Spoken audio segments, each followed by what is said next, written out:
Hi, it's Brooke, and if you watched our family night out vlog, you'll know that we got a lot of apples, and some of them have spots and different holes in them, so I'm planning on cutting them up, peeling them, and cutting them all up and making some apple pie filling, and then making just some sliced apples for this other pie that I make. I will share both those recipes, and I'll kind of go over with you how I peel an apple. I mean, it's probably not the right way, it's probably not the wrong way, but it's just how I do it. So I've washed all my apples before I started, and then I have this apple core that I got from Pampered Chef a long time ago, and I just try to find the center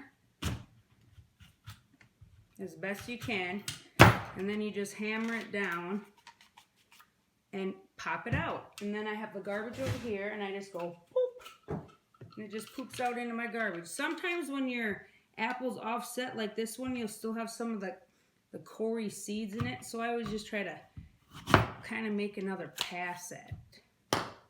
And then you get apple stuck in there. So that's what comes out. And then I take my peeler. It's an OXO peeler that I got in a 3-pack off of Amazon. I've seen them in Target or Walmart too. And then I always do around the core that I made on the top and bottom. And then I just go through to kind of give myself like a starting zone so it's not so close. And then I just peel best I can. Sometimes it goes quicker, sometimes not so much. And then if you have any, like this one has kind of a wormhole or a poke hole. This OXO peeler has a little cutout, and it's kind of for like when you have the eyes in the potatoes, but it also works when you have little spots on harder items like apples and stuff, so you can just pop those out of there. I'm sure some of them might just peel off if I wanted to, but nobody wants some brown stuff in there. So I'm just gonna peel apples, and I'll show you the recipes after I'm done peeling all my apples and slicing them. Okay, talk to you later.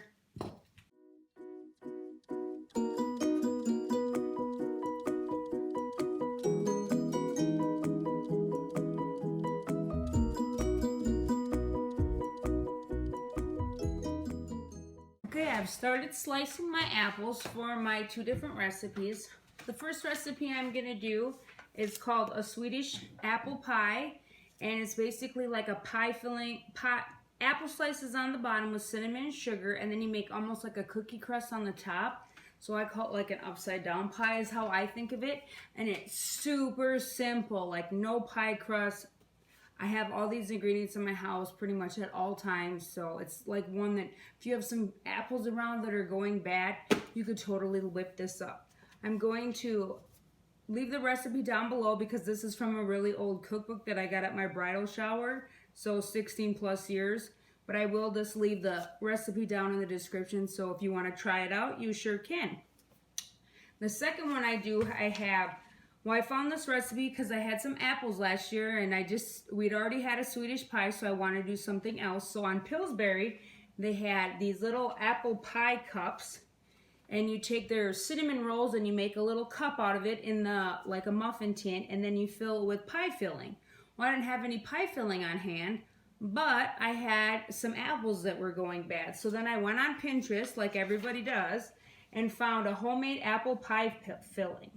And so I just used this says 4 cups of sliced peeled apples. I did chunk mine up because that's what you're supposed to do for the little apple pie cups. And then just made it up, and then I had 2 batches out of it.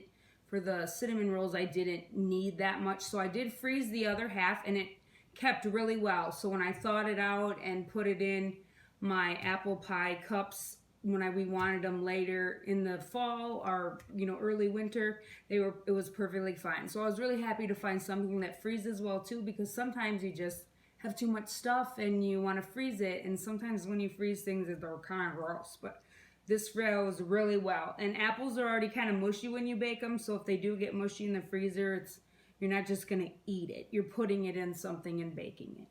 So that's what I did. I've already have one pie filled, and now I'm filling up, because that, for the Swedish pie, you just need to fill a pie with apples, and I used about 3 apples for this. Sometimes if you have a bigger pie plate, use another apple. If you only have 2, just make a little one, you know. I mean, it works. I've done it both ways, and you just kind of use what you have because you just want to eat some pie, right?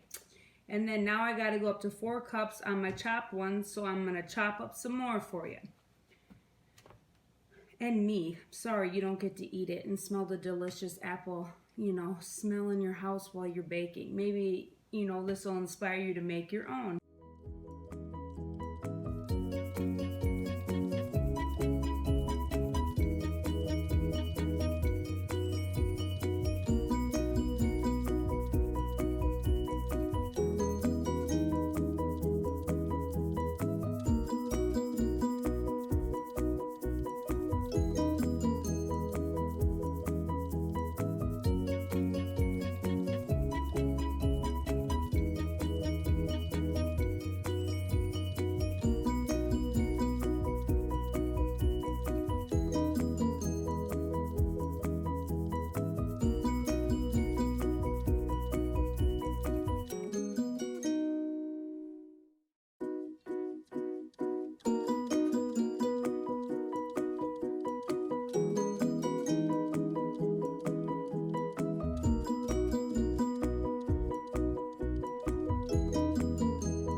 So these are the apples that I sliced up for a second Swedish pie, and I soaked them in some water and lemon juice for a little while, and then now I just laid them on paper towel with one on the top to really dry them out before I put them in a freezer bag.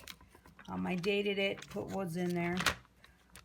If you've ever froze apples before like this, let me know how they turn out. I guess I'll check in a month or, you know, a couple weeks before, when we want another apple pie again, and see how it turned out. I figured give it a try because we got a lot of apples, and if it doesn't turn out, I guess it doesn't turn out.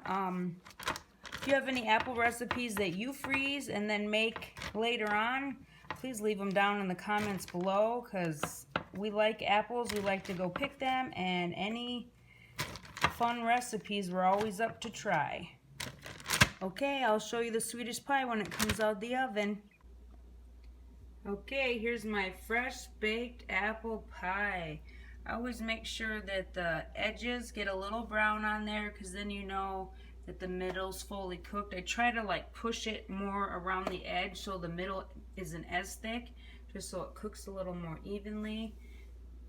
It's like still sizzling. It's so good. I can't wait to eat this later after supper. Yum, yum, yum. And then over here, I have my apples just still cooking in the pan here. And I think something was wrong with my front burners, so I moved it to the back, and they just need to get tender, which they're getting there. I can feel them a little bit, so they have a little while to go, and then I'm going to split them up into some freezer bags. Okay, my apple pie filling is finally done. I think next time I would make it in a bigger pan because it took forever in this little one. It's all nice and tender. My recipe calls for 1 1/3 cup of homemade pie filling, so I'm just gonna scoop this into here and then put it into my freezer bags, and that should be it. Hi, thanks for coming along on my apple adventure with me today. I hope you enjoyed the video. I hope you learned some tips and tricks and found a few new recipes. I would love to hear what recipes are your favorites for apples, or how you freeze them, or how you use them when you have way too many and they're going bad. It was just a great time. I hope you enjoyed it. Please like, subscribe, and hit that bell for notifications, and tell your friends. I would love to have more subscribers. That's it for today. I will see you in the next one. Bye. Hey, today we're gonna pick some apples.